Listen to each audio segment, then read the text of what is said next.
Professor B here at the Pete's Coffee here in San Francisco. Welcome to 49ers Live on this late Tuesday afternoon, local time at 5:26. Welcome to 49ers Live as we give you the 49ers wrapping up the season yesterday, going clean out their lockers. Today we're gonna the news of the day. Robert Saleh was late last night, earlier in the day. He's officially will be named as the Tennessee Titans' new head coach. I believe he's going to get introduced either to tomorrow or Thursday, whenever. When that happens, we'll get you that video news conference, and then we'll go with that. But then first, we're going to go take a look at yesterday down at Santa Clara. Niners continue to clean out their lockers, and we're going to hear from Fred Warner. We'll start off with Juan Jennings, then it's Fred Warner, then Mac Jones and George Kittle. And glad you guys joined us here on Niners Radio 49ers Live.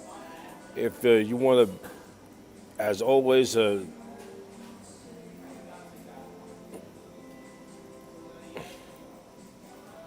always check us out on youtube.com/@NinersRadio49. Please don't forget to click the subscribe button.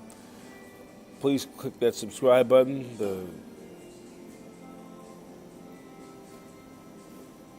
You click that subscribe button.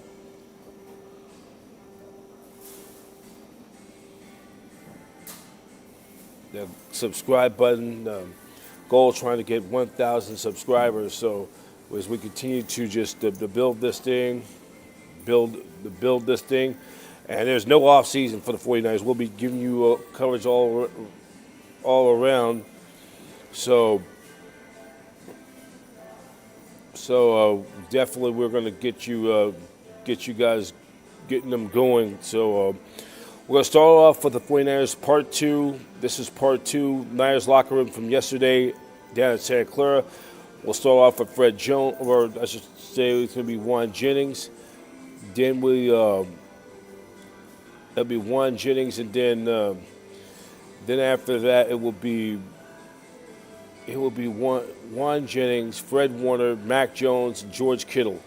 So we're going to start it off. It's going to be Juan Jennings beginning, and that segment begins. About to start that off right now. Video, audio feed, video courtesy of 49ers.com.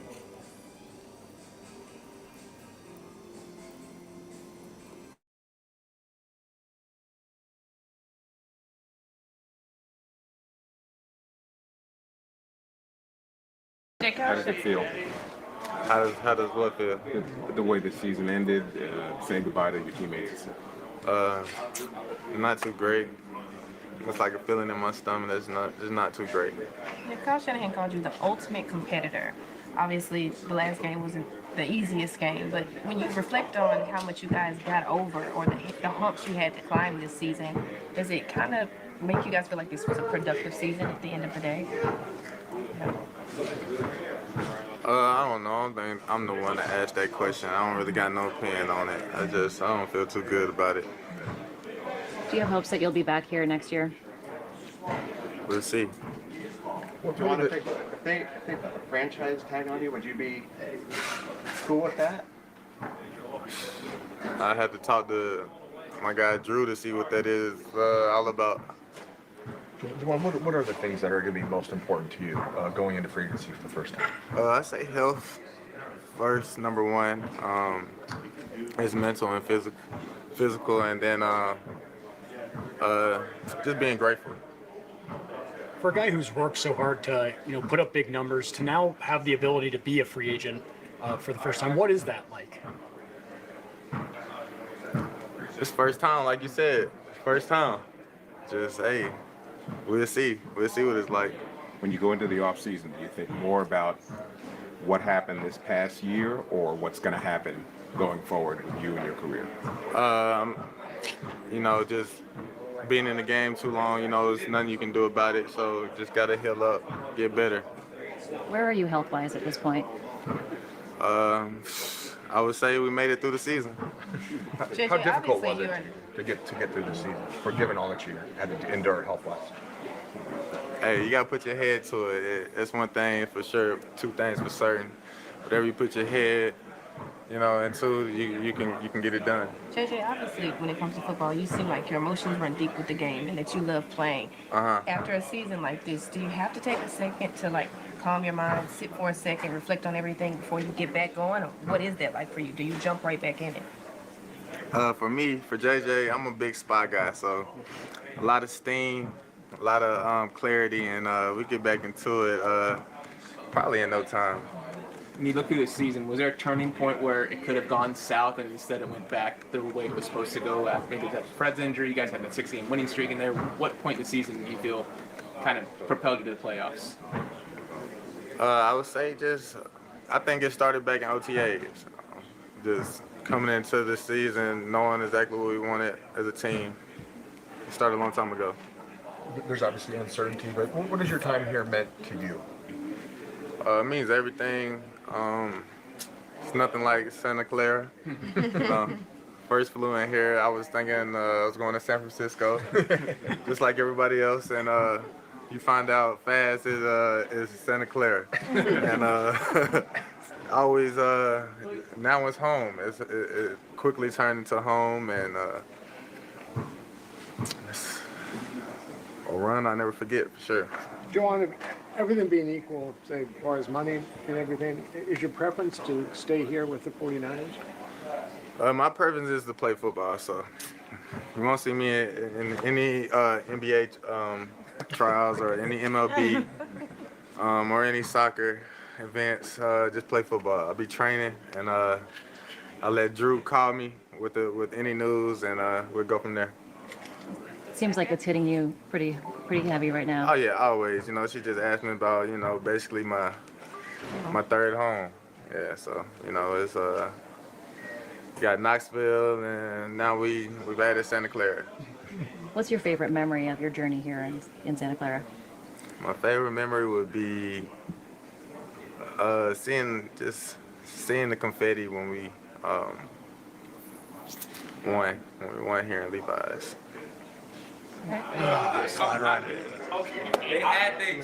So obviously you were out there, you came down from the suite, you came down to the sidelines to see how much you got the team in the last matchup against the Seahawks. What was that like for you, or what was that for you to come down there? Yeah, I mean, it was, the plan all along was to obviously win that game and have an opportunity to play in the following game. So I was going to try and do whatever was best for me in that situation to be available and ready to train that following day. And so they said the box was the best situation for that. And then obviously the game didn't start out the way we wanted to. And I said I could have watched the game from my TV at home. So I didn't want to, not get involved. And so that's why I went down there to try to help out and just let the guys know it was a four-quarter ball game. When you take the field next year, do you think that you'll have a different perspective just based on what you had to go through this year?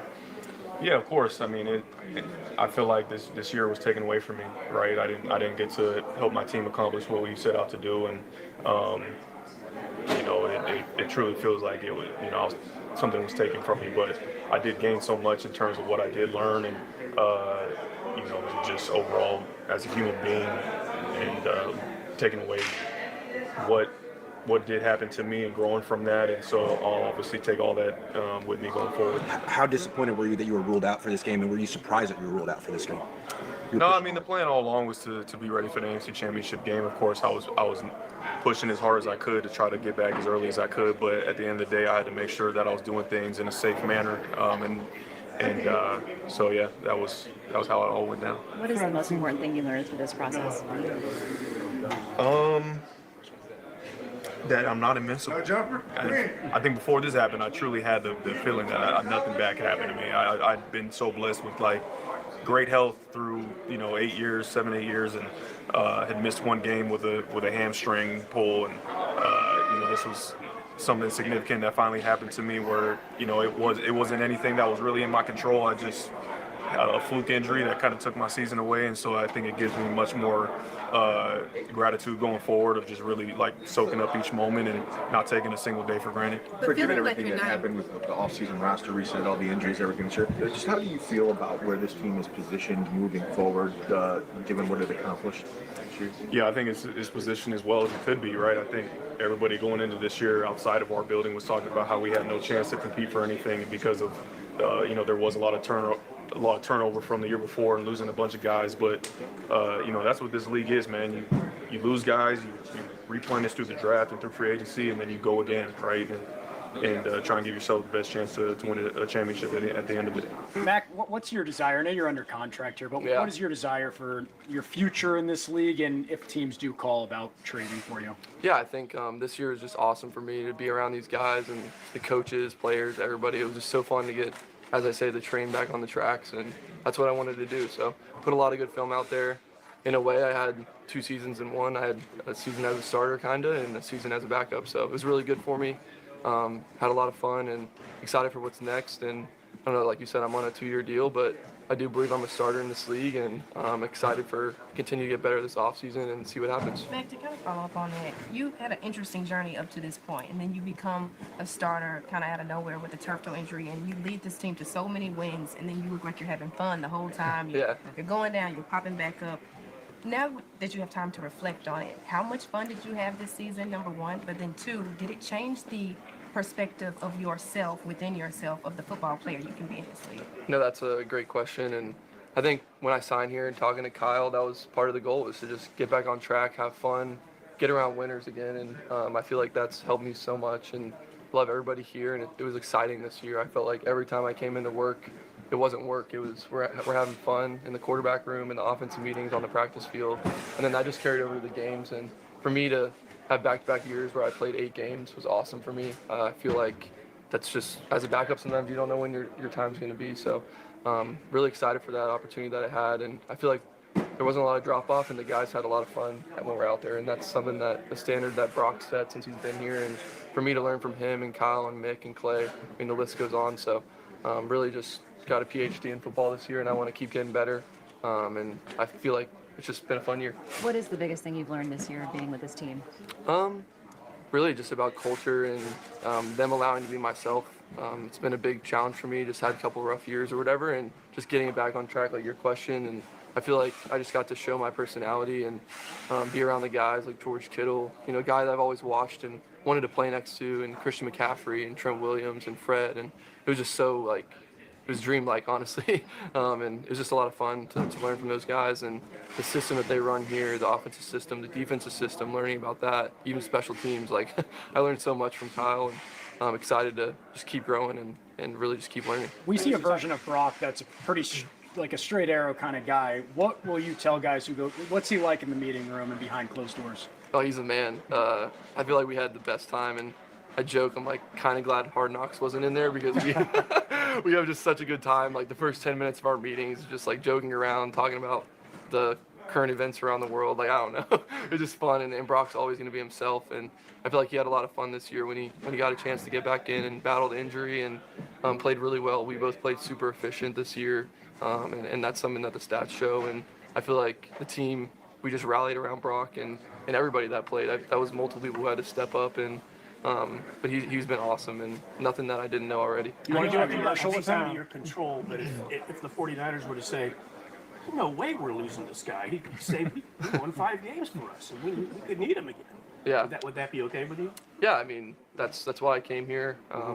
Knowing that I wanted to be around Kyle and such a great system, and knowing that it was a good fit for me. So yeah, I mean, I know that's part of it, and I think for me the challenge is keep getting better this offseason.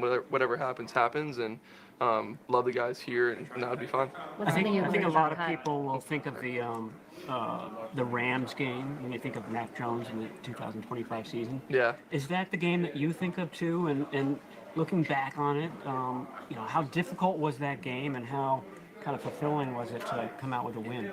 Yeah, no, that was definitely a great experience going against, I mean, at this point, one of the top teams in the league, and at the time they were at the top of the league as well. So have a lot of respect for those guys, and it was good. It was a good experience for me on a short week, and I had a few, it was good to have a few starts on my belt, but yeah, it was fun, and I went out there and competed, and I think showed my personality in maybe a different way. Like, I'm going to go out there and let it rip and get up from hits and celebrate with my teammates and try and score touchdowns. So that's my job, and as a backup when I was in, that's what I did. So that's all you can ask. Thank you for the most surprising in New England. What was he like? And just obviously, big stage now he's going to be throwing on. How do you think he'll handle? Yeah, no, I texted him. He got back to me pretty quick. So we got a great relationship. And yeah, when I was a rookie, he was kind of there as one of the backups and did a great job helping me get ready for games. And just a great guy, great teammate, and it'll be really interesting. He's going back against the Patriots and stuff. So good for him, and I'm excited to watch it. And he's been working for this moment, so I'm excited for him. What's the biggest thing that surprised you about Kyle Shanahan? I mean, I knew he was funny, but he's pretty witty. Like, he's just very, like, in tune with everything, and his jokes and everything, and team meetings just flow so well. And I don't know, I thought maybe he was a little bit more serious, but he's definitely laid back and funny, and just one of the guys, honestly, and that's what you want. When you're a quarterback, like, your play caller is just one of the guys, that you can go out there and let it rip, really.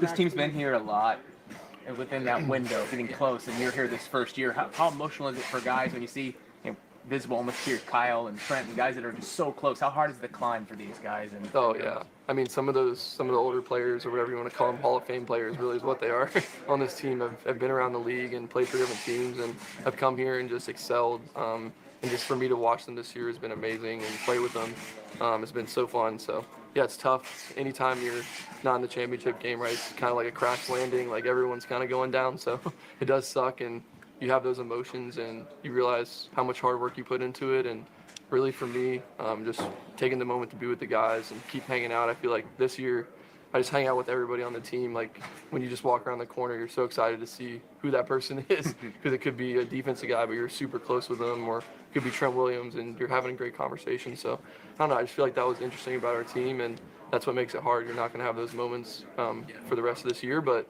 it also is not the end, and a lot of us in here have bright futures. Matt, you mentioned a couple tough years, and a lot of people, just fans in general, don't have patience with quarterbacks, so you were kind of written off and you're a bust and all this. Thank you. Yeah. Is that your quotes or somebody else? Probably both.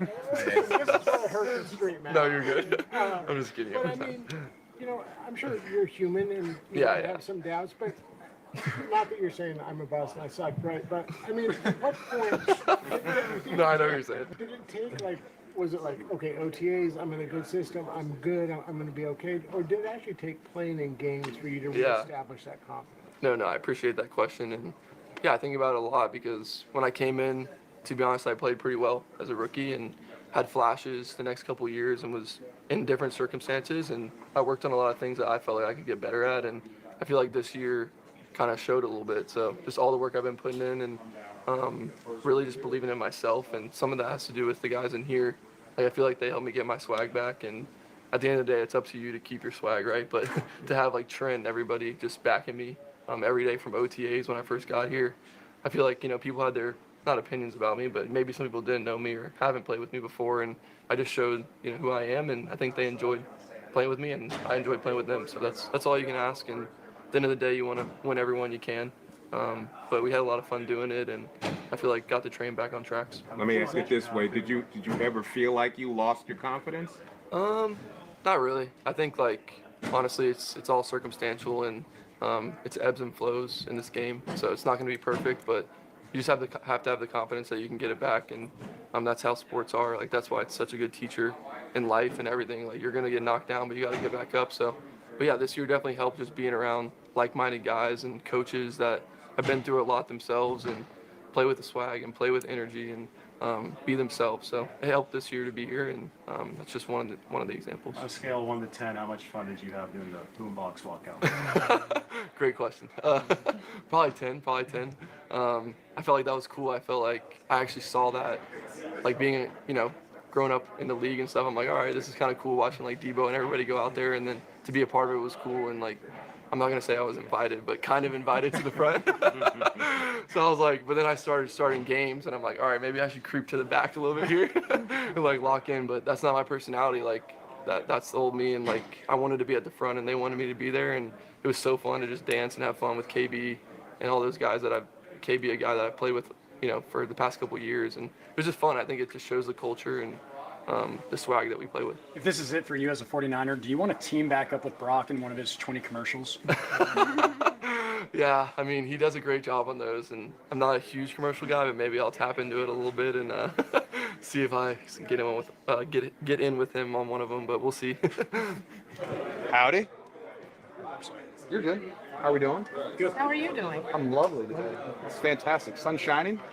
How's And hang out with you guys. How's everything going since the surgery? What's the process been like for you, for Claire? I know you guys are kind of attacking this together. What's your mental like? Just how are you?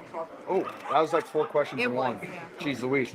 Overall, I'm fantastic. Surgery went really, really good. Surgeon was incredibly happy with it. A little background into it.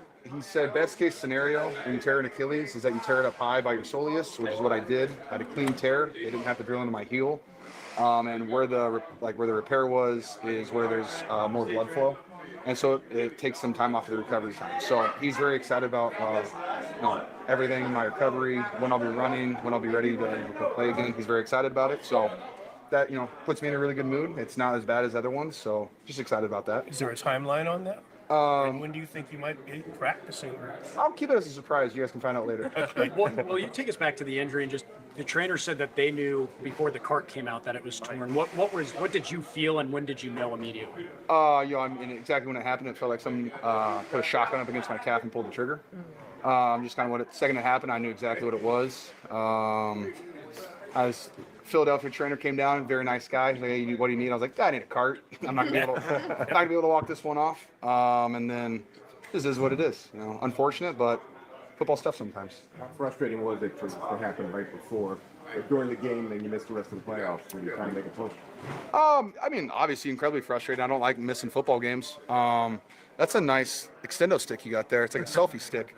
It's upsetting. Fortunately, I missed 6 quarters of football, so it's not like I missed an entire season or anything like that. And like I said, it could have been worse, and I could be dealing with a bunch of other issues right now, but I'm not. It's a pretty straightforward recovery that I'm excited about. A couple of years ago, Dre Greenlaw was dealing with some Achilles issues, and then a couple months after that, he tore his Achilles. Did you have anything that sort of foreshadowed your injury? No, I don't think so. I didn't have any Achilles pain like that. I would say my only guess would be I had a pretty weird ankle injury on my left side, and that could have been some of the overcompensation. I don't know. I know I do everything I can to be as balanced as I possibly can, so I'm not overcompensating. But sometimes your body just gives. George, you mentioned Jed supported you. He did. Did you guys have any dialogue in the locker room, and what was that experience like? I made it to the training room, and obviously not in a great mood. They were taking off all my tape, doing the tests, and later the next person to say something to me was Jed. He was the first person in the locker room besides the athletic trainers and our team doctor. Just felt really bad for me. Said he was here for me and asked me what I needed. And getting his support was absolutely fantastic. Just the fact that the team owner comes down to give his condolences to you and just say he's there for you just really means what kind of place this is, and the people that are in this building. It makes me really happy to be a Niner. Gratified for all the public response you're getting and a lot of concern and well wishes. I mean, the support has been fantastic. I've heard from a ton of people. Whether it's Richard Sherman and Kirk Cousins reached out immediately after I got hurt, and just said if I have any questions, hit them up. I've had so many players hit me up about it, basketball players, so many guys just, hey, what do you need? Let us know. This worked for me in my recovery. This is the surgery that I did. So it's kind of cool just to kind of bounce some ideas around some other people. And just the outpouring of love has been fantastic and has definitely raised my spirits. When you're a retired player down the road, what are you going to think back about this team? What's special about this team? Oh, just, I don't know, when you, Cal said it best, it sucks at the end of the year for everybody who doesn't win, no matter what. It sucks for everybody, regardless of the ending. But what's cool about this team, and what I think a lot of other teams might say is we have a gritty team. We don't blink, we don't do this.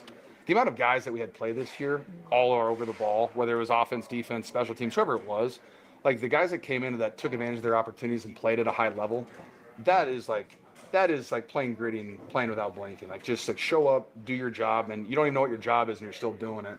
I just have like so much respect for this team and the grind that they went through, especially like when you're missing so many vocal leaders, you're missing like key players, and guys just stepped up and made plays constantly. George, how much tequila did you drink? How much? Yes. My first response to that is, can I get Jed York fined? Pete? Yeah. No. That's the question. Can I get Jed fined by talking about tequila? Stop. Yep, it happened. I had a great time. Were you blacked out? No. No. No. I was not that. I did have both my parents and my wife in there, so it's not like I was alone. The I had supporters. The guy said that you gave a pretty impassioned speech at halftime. Do you remember what you said exactly? Let's flip and go, beat the Eagles. I don't know. I mean, I was on crutches, shirtless, with some good silly juice. Feeling good about myself.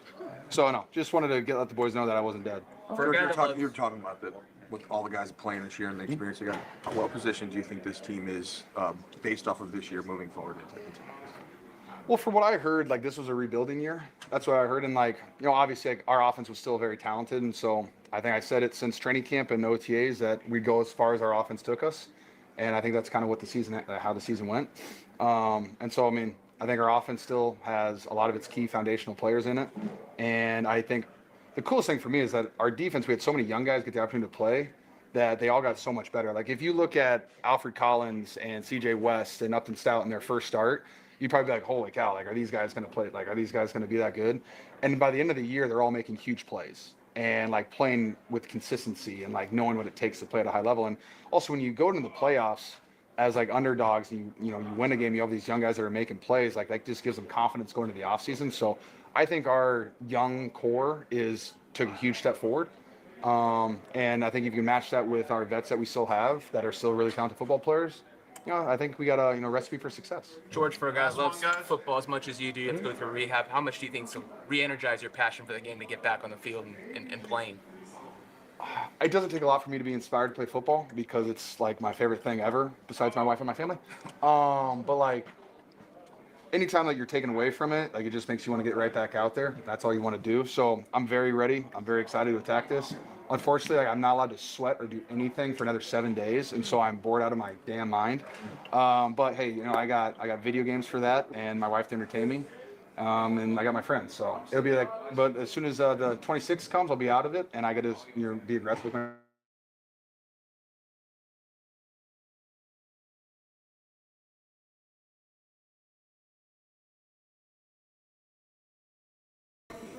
All right, Professor B here. That was we heard from Mac Jones, Fred Warner, Juan Jennings, and George Stone Cold Kittle. We just hope, we're praying that he gets back on the field real soon next year. It's going to be a long road back for him to recover from his Achilles injury. We're going to take this quick time out. When we come back, we're going to hear some other news around the NFL. Of course, John Harbaugh getting hired, and plus anniversary date. 41 years ago, we go in our Niners Radio 49 flashback from 41 years ago today on this date in 49er history. Professor B here at Pete's Coffee here in the Marina District of San Francisco. You're watching 49ers Live tonight on Niners Radio 49, part of the Satellite Digital Media News Network.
Professor B, you're watching 49ers Live. We'll come back. We'll have the news of the day. Robert Saleh signing on with the Tennessee Titans to become the new head coach. And we'll have other NFL news. And we go on our flashback, a look back of highlights of Super Bowl 19, 41 years ago today. Professor B, you're watching 49ers Live tonight here at Pete's Coffee on Niners Radio 49. We'll take this time out. We'll continue in just a moment.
All right, we continue on 49ers Live tonight here at Pete's Coffee here in San Francisco. We continue. As we continue, we going to go on our little flashback segment. This was 41 years ago, back in January of 1985. The 49ers taking on the Miami Dolphins in Super Bowl 19. This was the Niners' second Super Bowl appearance in 4 years. And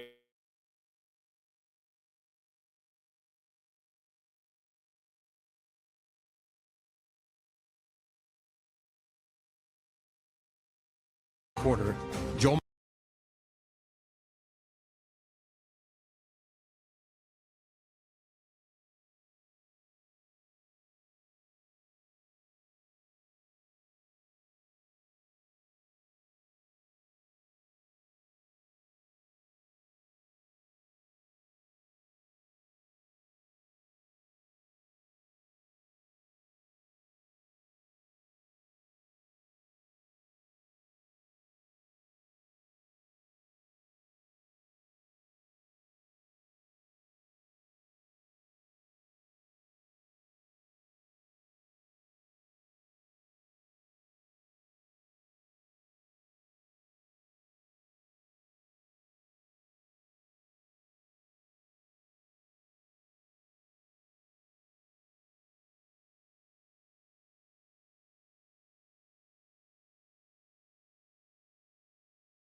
their second Super Bowl win in 4 years. In that contest, in Super Bowl 19, the Niners just dominated that game as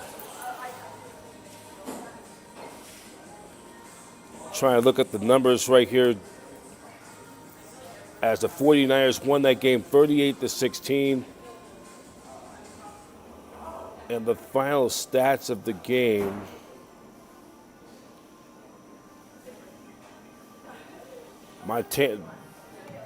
final numbers of the game, the Niners as a team, Niners had over 500 yards of total offense, 537 total yards of offense to the Dolphins, 347. Joe Montana threw for 331 yards. He threw 3 touchdown passes with a 127.2 quarterback rating. Dan Marino, 29 of 50, 318 yards of touchdown, but he threw 2 interceptions, a 66.9 rating. Roger Craig had a Wendell Tyler led the Niners in rushing, 13 carries for 65 yards. Roger Craig, 7 catches for 77 yards. He had 2 touchdowns. He also rushed for 15 carries for 58 yards in the contest.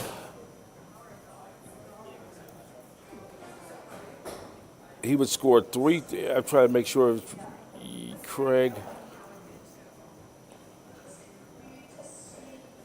Roger Craig scored 2. He scored 3 touchdowns in the Super Bowl. He would score 2 more later in the Niners 55-10 game. So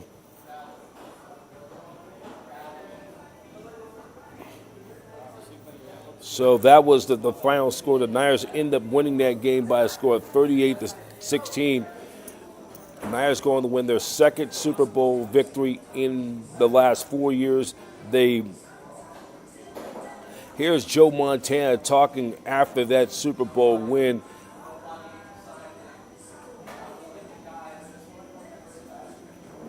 And that after the game, with the team's winning their second Super Bowl.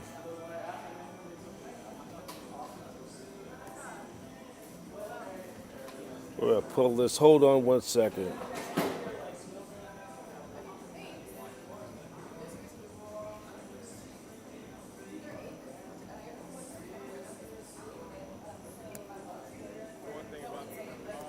Did one heck of a job all day long and allowed me to do all those things that happened today and gave me the time that was necessary. Were you particularly motivated coming into the game by all the attention that was paid to your opposite number in the last couple of weeks, Dan Marino? Well, I think our whole offensive unit was. All we heard all week long was Miami's offense. How are you going to stop them? And I think deep inside of us, nothing was said, but inside of each of us, we just knew that we had an offense too, and no one was thinking about having to stop us, so I think we were out to prove something. All right, Joe, you had a great game throwing the ball and a particularly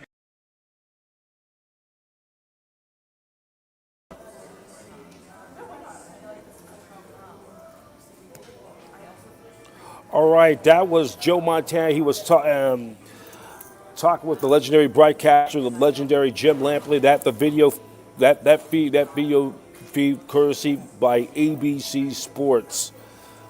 So the Niners, that on this date, would go on to win their second Super Bowl win in the last 4 years. They win it 38-16. The Niners capping off a perfect 1984 season, which they went 15-1 in the league, 18-1 overall, which include their dominant win over the New York Giants in the NFC Divisional Playoff, 21-10. Then they pitch a shutout over the Chicago Bears the following week at Candlestick Park, 23-0 to punch their ticket down the Palo Alto, down the road from a half hour from Candlestick Park, 25 minutes or a half hour from Candlestick Park, to face the Miami Dolphins in Super Bowl 19. They would go on to beat the Dolphins 38-16. The Niners, by winning their second Super Bowl win in the last 4 years, would go on to would claim themselves as the no doubt with 2 Super Bowl wins in the first half. It definitely took that next step to earn that claim, to get that claim to being the team of the 80s, and we all know what happened after that. You know, they wouldn't return to the big game 4 years later. They were going to win a thriller against the Bengals in Super Bowl 23. This time was the Jerry Rice put on a receiving pass catching claim in that Super Bowl against the Bengals. He was the MVP, and then the Niners would beat the Broncos to win 4 in the 80s. So that was a great time to be back in the Super Bowl time of that era. The Bay Area, less than, I believe, 2.5 weeks away before Super Bowl 60 would return to the Bay Area for the first time in a decade. Unfortunately, our beloved Niners will not be able to participate, and the two hated rivals, the Seahawks and the Rams, the winner of that game will be playing at the Mecca for playing the winner of the Broncos-Patriots game for pro football's ultimate grand prize, the Lombardi Trophy. So we're going to get ready to call it our. So the news of the day: Robert Saleh being named as the 49ers head coach, or the Tennessee Titans new head coach. He's going to have Cam Ward to come in, be their new. They got a deal going. So we send our congratulations to Robert Saleh. The question is going to be who's going to replace Robert Saleh as defensive coordinator. Gus Bradley could be one. You could look at Jim Schwartz in Cleveland. He might end up being the top candidate for the Cleveland Browns job. Well, obviously nobody doesn't want that gig in Cleveland because of the. And then I think Raheem Morris is going to get a good, strong look for the 49ers moving forward. And then the other news, and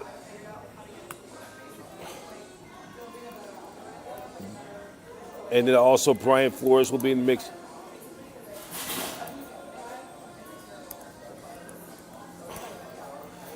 Their new head coach will be Jeff Haley, will be the Green Bay Packers' new head coach, and then also some other coaching news around the league. Other openings: Sean McDermott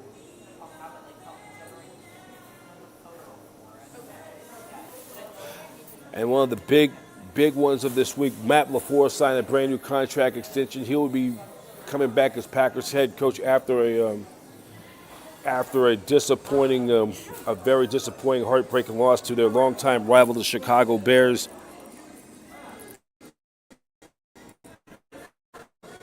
And so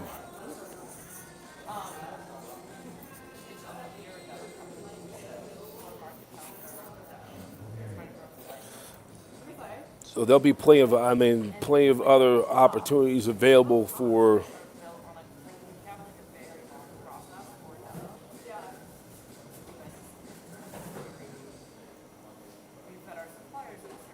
So there's some other.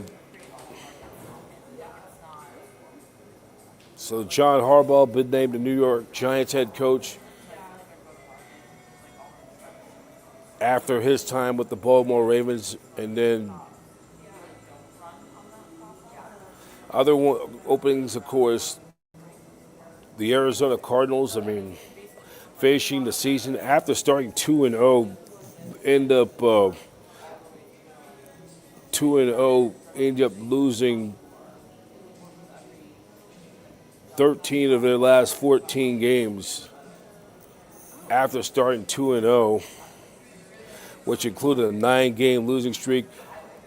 And then Pete Carroll, the Raiders, of course, will get the number 1 pick in the draft coming in the spring. So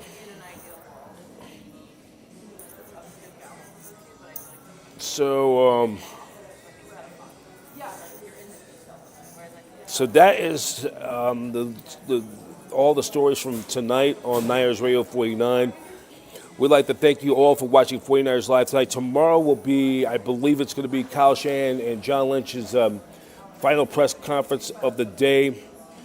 The final press conference wrap-up for 2025 season. They'll be coming to the podium tomorrow. We will try to get that on our podcast tomorrow in its entirety. So I'd like to thank all of you for watching.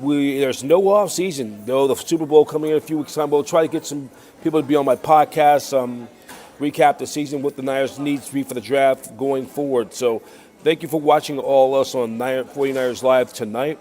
Enjoy the rest of your evening. And check us out, as always, youtube.com/@NinersRadio49. And don't forget, please click the subscribe button. Our main goal is try to get to 10 to 1,000 subscribers. So that's it. That's the way it went for tonight. And thank you for joining us all. And just one more thing. Congratulations to Miami Hurricanes. Great season. Indiana Hoosiers win their first ever national championship. They run the table 16-0. Miami Hurricanes had nothing to be ashamed of. They had a great season. This is a stepping stone for the Hurricanes. They have everything to be proud of for this season. So for everybody here for 49ers Live, Brian Professor B. Davis signing off, and so long. Thank you for watching 49ers Live tonight on Niners Radio 49. Wishing you all a very pleasant good night, everybody. Take care.